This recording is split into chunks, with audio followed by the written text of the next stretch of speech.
हाँ तो दोस्तों, आईसीआईसीआई प्रूडेंशियल लाइफ इंश्योरेंस के Q4 के रिजल्ट्स आ गए हैं। तो उसी के बारे में हम इस वीडियो में बात करेंगे और जानेंगे कि क्या इन रिजल्ट्स के बाद आपको इसमें इन्वेस्टमेंट करना चाहिए या नहीं। तो इसके लिए आप इस वीडियो को एंड तक जरूर देखिएगा। तो चलिए शुरू करते हैं। तो देखिए दोस्तों, सबसे पहले मैं आपको बता दूं कि मैं कंसोलिडेटेड ऑडिटेड फाइनेंशियल रिजल्ट को यहां पर लेने वाला हूं। मैं स्टैंड अलोन को यहां पर नहीं लेने वाला हूं। अब देखिए, कंपनी एट द एंड पूरा कितना प्रॉफिट कमा रही है वो कंसोलिडेटेड बेसिस पर ही देखा जाता है, क्योंकि एट द एंड कंपनी के पास उतना प्रॉफिट ही बचता है। तो इसलिए मैं हमेशा कंसोलिडेटेड प्रॉफिट के साथ ही जाता हूं। तो देखिए, सबसे पहले अगर हम यहाँ पर देखेंगे तो आप देख सकते हो कि जो फर्स्ट ईयर का जो प्रीमियम है वो यहाँ पर आपको अच्छा खासा बढ़ता हुआ नजर आया है। देखिए, जो पिछला क्वार्टर, देखिए ये अमाउंट जो आपको दिख रही है लैक्स में, तो 1,36,050 लैक्स से ये यहाँ से सीधा 2,02,932 लैक्स हो गई है। मतलब अराउंड अगर आप देखोगे तो 66,000 लैक्स की ग्रोथ हमको यहाँ पर कंपनी के नए प्रीमियम में देखने को मिली है, जो कि बता रहा है कि इस बार अच्छी खासी पॉलिसीज यहाँ पर लाइफ इंश्योरेंस की आईसीआईसीआई प्रूडेंशियल के अंदर बनी है। अब देखिए, रिन्यूअल प्रीमियम की अगर हम बात करें तो उसमें भी हमको अच्छी खासी ग्रोथ देखने को मिली है। इसमें भी हमको 1,23,000 लैक्स की यहाँ पर नए प्रीमियम ग्रोथ देखने को मिली है। और इसी के साथ अगर मैं सिंगल प्रीमियम की अगर यहां पर बात करूं तो उसमें भी हमको यहां पर अच्छी ग्रोथ देखने को मिली है। देखिए, 2,11,142 लैक्स से ये हो गया है 3,15,867 लैक्स। तो देखा जाए तो कंपनी का जो प्रीमियम, जो मेन इनका जो धंधा है लाइफ इंश्योरेंस वाला धंधा, उसमें यहाँ पर हमको अच्छी ग्रोथ देखने को मिली है। अगर आप टोटल इसका इनकम देखोगे जो इनको प्रीमियम से मिला है, जो इंश्योरेंस पॉलिसीज के प्रीमियम से, तो आप देख सकते हो कि 11,87,928 लाख का टोटल प्रीमियम इनको इस क्वार्टर में मिला है। जो अगर आप देखोगे तो December 31, मतलब जो पिछला क्वार्टर है उससे भी ज्यादा है, और जो पिछले साल का जनवरी से मार्च वाला क्वार्टर था उससे भी ज्यादा है। तो देखा जाए तो कंपनी ने यहाँ पे इंश्योरेंस पॉलिसीज में अच्छा धंधा किया है। लेकिन अगर आप यहाँ पे देखोगे इनकम फ्रॉम इन्वेस्टमेंट, तो ये आपको यहाँ पे अच्छा खासा गिरता हुआ नजर आया है। देखिए, ये पिछले क्वार्टर में था 19,27,825 लैख, और इस बार ये हो गया है 7,14,277 लैख। क्योंकि देखा जाए यहाँ पर मतलब कंपनी की इनकम जो उन्होंने इन्वेस्टमेंट कर रखे हैं उसको बेचकर यहाँ पर उनको कम प्रॉफिट हुआ है, और जिसकी वजह से अगर आप एट दी एंड अगर आप देखोगे तो यहाँ पर जो कंपनी की जो टोटल इनकम निकल कर आई है वो यहाँ पर नी के बराबर निकल कर आई है। मतलब 19,63,853 लैख की यहाँ पर इनकम निकल कर आई है, जिसको अगर आप पिछले क्वार्टर से कंपेयर करोगे तो लगभग 9,000 लैख की गिरावट हमको यहाँ पर देखने को मिली है। और देखिए, जिसका मेन रीजन वो यही है, यहाँ पर जो कंपनी ने इन्वेस्टमेंट कर रखे हैं उसको बेचा नहीं होगा, तो उससे कंपनी का यहाँ पे जो रियलाइज्ड प्रॉफिट है वो यहाँ पर कम हुआ है उसकी वजह से। तो देखा जाए कंपनी के मेन धंधे पे कोई भी इफेक्ट नहीं पड़ा है, तो यहाँ पर ये शेयर होल्डर्स को समझना होगा। अब एट दी एंड अगर मैं यहाँ पर प्रॉफिटेबिलिटी की अगर मैं बात करूं, कंपनी ने कितना प्रॉफिट एट दी एंड कमाया है, तो देखिए यहाँ पर अगर आप देखोगे तो सबसे पहले मेरे को थोड़ा सा छोटा कर देता हूं तो प्रॉफिट से दिखेगा। अब हाँ, ये देखिए आप दोस्तों, प्रॉफिट आफ्टर टैक्स अगर आप यहाँ पर आपके सामने आ गया होगा लिखा हुआ, देखिए 6,251 ये टोटल प्रॉफिट यहाँ पर कंपनी ने कमाया है। अब 6,251 लैक्स यानी 62.51 करोड़ का टोटल प्रॉफिट यहाँ पर आईसीआईसीआई प्रूडेंशियल को हुआ है। अब देखिए, अगर आप देखोगे तो पिछले क्वार्टर में ये 30,430 लैख था, मतलब 304 करोड़ का यहाँ पे टोटल प्रॉफिट कंपनी को हुआ था, मतलब 304 करोड़ का प्रॉफिट। और उससे पहले अगर आप देखोगे उससे पिछले साल का, मतलब जो पिछले साल का जनवरी से मार्च वाला क्वार्टर था, उसके अंदर कंपनी को लगभग 178 करोड़ का प्रॉफिट हुआ था। तो देखा जाए तो यहाँ पर कंपनी के परफॉर्मेंस थोड़े से अच्छे नहीं है। लेकिन यहाँ पर एक चीज जो मुझे अजीब सी लगी वो ये है कि इसका टैक्स पेमेंट, आप देखिए यहाँ पे टैक्स पेमेंट अच्छा खासा बढ़ा है। देखिए, जो पिछले क्वार्टर में सिर्फ 2,106 था, जो कि अब हो गया 4,989, मतलब कंपनी का टैक्स पेमेंट डबल से भी ज्यादा हो गया पिछले क्वार्टर से। तो ये थोड़ा सा मेरे ख्याल से मेरे को अच्छा नहीं लगा, और इसका कोई नोट भी मुझे नजर नहीं आ रहा था। लेकिन इसका जो कंपनी को स्टेटमेंट देगी जब मुझे पता चलेगा तो मैं आपको बता दूंगा।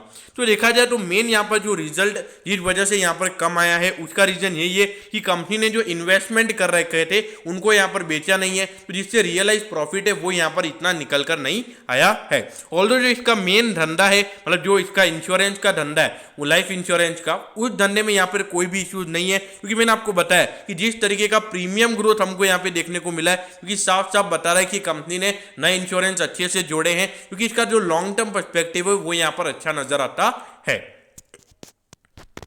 हाँ तो दोस्तों, अब हम यहाँ पे एट दी एंड पूरे फाइनेंशियल ईयर में कंपनी ने कितना प्रॉफिट कमाया उसके बारे में बात करेंगे।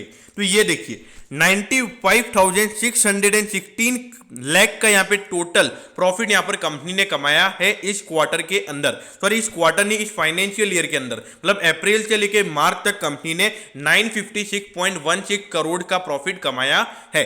जबकि पिछले साल अगर आप देखोगे तो जो कंपनी का प्रॉफिट था वो था 1066.98 करोड़, जो कि देखा जाए पिछले साल के मुकाबले 10% की गिरावट हमको यहाँ पर कंपनी के प्रॉफिट में देखने को मिली है, अगर हम financial year wise year on year basis पर कंपेयर करें तो। और देखिए पूरे साल के परफॉर्मेंस में कोई भी इश्यू नहीं था, जो मेन इश्यू यहाँ पर था वो था इसी क्वार्टर में।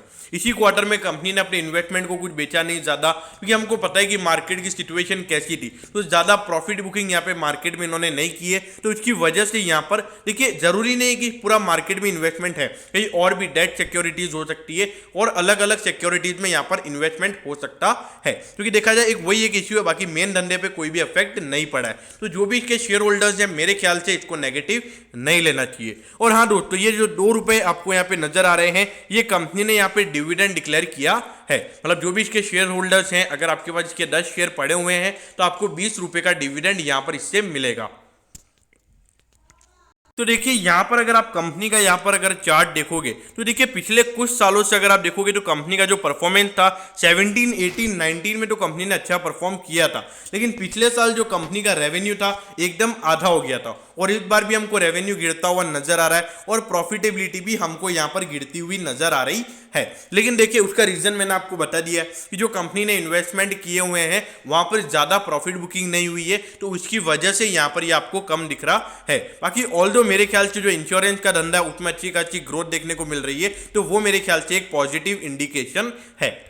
अब यहां पर अगर हम इसके वैल्यूएशन की अगर हम बात करें तो देखिए इंडस्ट्री का पीई है 78.16, लेकिन देखिए आप इसको इंडस्ट्री से कंपेयर नहीं कर सकते, क्योंकि जो मार्केट लीडर्स हैं एचडीएफसी लाइफ और अपने एसबीआई लाइफ, देखिए वैसे तो एलआईसी मार्केट लीडर है, लेकिन जब तक वो लिस्ट नहीं है तब तक लिस्टेड सिक्योरिटीज में मार्केट लीडर वही है। तो देखा जाए तो उससे आप कंपेयर मत कीजिए, लेकिन उनके बेसिस पर यहाँ पर इसका वैल्यूएशन कम निकल कर आता है। और उसके बाद अगर हम इसका प्राइस टू बुक रेशियो देखें तो वो यहाँ पे 9 टाइम पे ट्रेड हो रहा है, तो वैल्यूएशन पॉइंट ऑफ व्यू से थोड़ा सा कॉस्टली जरूर है अगर मैं प्राइस टू बुक रेशियो से कंपेयर करूं तो। लेकिन ठीक है, ऑलरेडी जितनी भी लाइफ इंश्योरेंस कंपनीज हैं ये हमेशा प्रीमियम वैल्यूएशन पर ही ट्रेड होती हैं, क्योंकि इसके अंदर थोड़ा सा फॉरेन इन्वेस्टमेंट ज्यादा रहता है और फॉरेन इन्वेस्टर्स को ये सेक्टर खासा बढ़िया भी लगता है, तो इसीलिए आप इसको इग्नोर नहीं कर सकते। लेकिन हाँ दोस्तों, यहाँ पे जो अर्निंग पर शेयर है ये एक बार आपको 10% गिरता हुआ नजर आएगा, तो इसका जो अर्निंग पर जो प्राइस टू अर्निंग रेशियो है वो भी आपको थोड़ा सा बढ़ता हुआ नजर आएगा, क्योंकि कंपनी के लिए थोड़ा सा हो सकता है कि पैनिक वाली बात हो सकती है।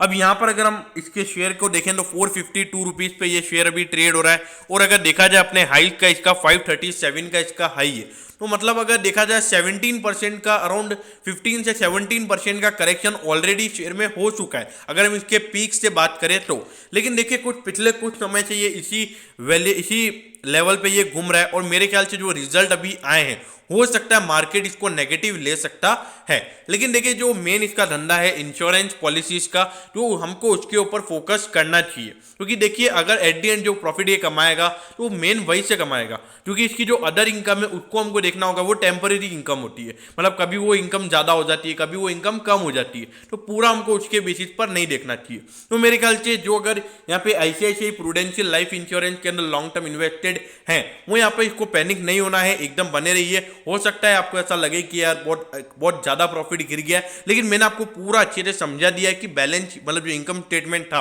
उसे मैंने आपको अच्छे से समझा दिया है कि कंपनी के प्रीमियम वाले धंधे पे कोई भी इश्यूज नहीं है, मतलब जो लाइफ इंश्योरेंस का धंधा है उसमें कंपनी ने नई पॉलिसीज ऐड की है और जो पिछले वाला रिन्यूअल प्रीमियम है वो भी अच्छा खासा कंपनी को यहाँ पर मिला है। और जो लोग यहाँ पे लॉन्ग टर्म इन्वेस्टमेंट करना चाहते हैं मेरे ख्याल से कर सकते हैं, क्योंकि देखिए लाइफ इंश्योरेंस कंपनीज आने वाले 10 साल में ऐसा माना जा रहा है कि इस कंपनी की जो अभी इनका वैल्यूएशन है वहां से 10 गुना या इनका मार्केट शेयर बढ़ सकता है। मतलब जो इनकी मार्केट का वैल्यूएशन है, जितनी भी लाइफ इंश्योरेंस कंपनी लिस्टेड है तो उनका यहाँ से 10 टाइम्स का वैल्यूएशन बढ़ सकता है। तो देखा जाए तो सारी लाइफ इंश्योरेंस कंपनी आपके रडार में होनी चाहिए, और अगर आप इस कंपनी में इन्वेस्ट करना चाहते हो मेरे ख्याल से कर सकते हो। क्योंकि देखिए मेन क्या होता है कि मुझे ऐसा पर्सनली लगता है, क्योंकि अगर आप देखोगे अगर आपका आईसीआईसीआई बैंक में अकाउंट है तो आपको बोलेंगे कि आप हमारा ही लाइफ इंश्योरेंस ले लो। क्योंकि देखिए अगर आपका उस बैंक अकाउंट आईसीआईसीआई बैंक में होगा तो आप देखोगे यार मेरा पैसा डायरेक्ट वहीं से कट जाए तो मुझे अच्छा लगेगा, मुझे बार बार कोई LIC ऑफिस नहीं जाना पड़ेगा या फिर मुझे HDFC का ऑफिस में नहीं जाना पड़ेगा। तो ये एक अलग अलग सेंटीमेंट रहता है, तो इसलिए मेरे ख्याल से यहाँ पर आप बेसिकली इन्वेस्ट कर सकते हो। तो दोस्तों मैं होप करता हूँ कि आपको इसके रिजल्ट्स के बारे में सब कुछ पता चल गया होगा। अगर आपकी कोई भी क्वेरीज हैं तो आप कमेंट सेक्शन में कमेंट कर सकते हो, मैं ज़रूर आपके कमेंट पर रिप्लाई करूँगा। दोस्तों अगर आपको वीडियो अच्छा लगा हो तो वीडियो को लाइक कर दीजिएगा, और रोज़ इसी तरीके की अपडेट पाने के लिए चैनल को सब्सक्राइब करना ना भूलें। Okay, thank you, have a nice day.